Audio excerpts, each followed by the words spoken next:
Hello, welcome to Pathagonia. This is Jay.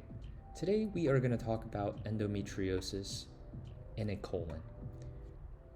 Before we begin, thank you to University of Michigan's Pathology Department for their online slides, including this one. So before we delve into endometriosis, let's just briefly go over the histology of the colon. So you have your mucosa here. From low power we can see the mucosa. Then you have your submucosa here. Then you have your muscularis propria. So your mucosa, you see your test tubes on a rack.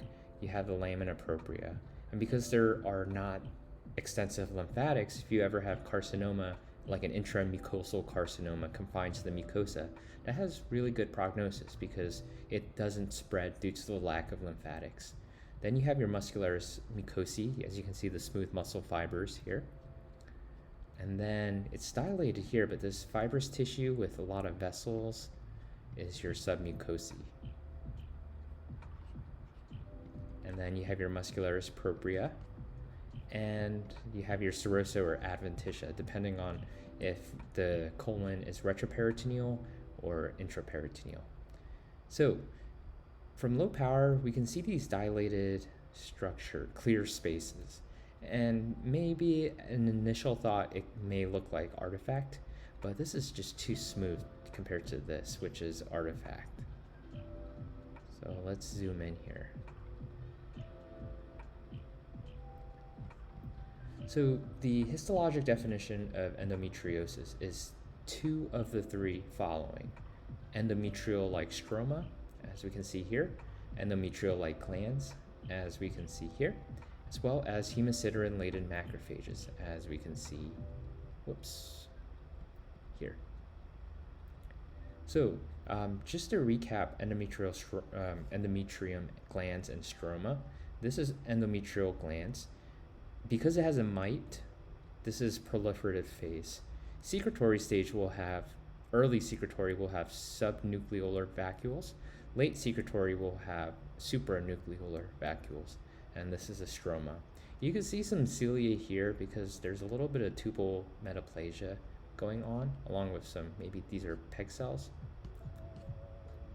So endometriosis can happen in the colon. Oftentimes it's found incidentally, but sometimes it can cause constipation, abdominal pain that's worse upon menstruation.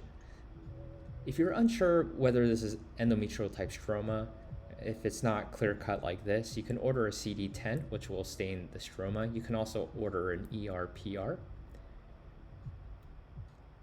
Also, the treatment for endometriosis is, the symptomatic treatment is OCPs or oral contraceptives. Worst case scenarios, and when I was a medical student, we've had a patient that had really bad endometriosis of the colon, so they resected a little bit of the colon and connected the unaffected parts together. The etiology of endometriosis is still definitively unknown, but the leading theory is retrograde menstruation. When you menstruate, instead of leaving the cervix and down the vaginal canal, some of it goes up to the fallopian tubes and kind of escapes the fimbriae and it implants into the peritoneum. So this is a case of endometriosis of the colon. Look for endometrial type glands, endometrial type stroma, as well as hemosiderin-laden macrophages. Thank you for watching, and until next time, bye.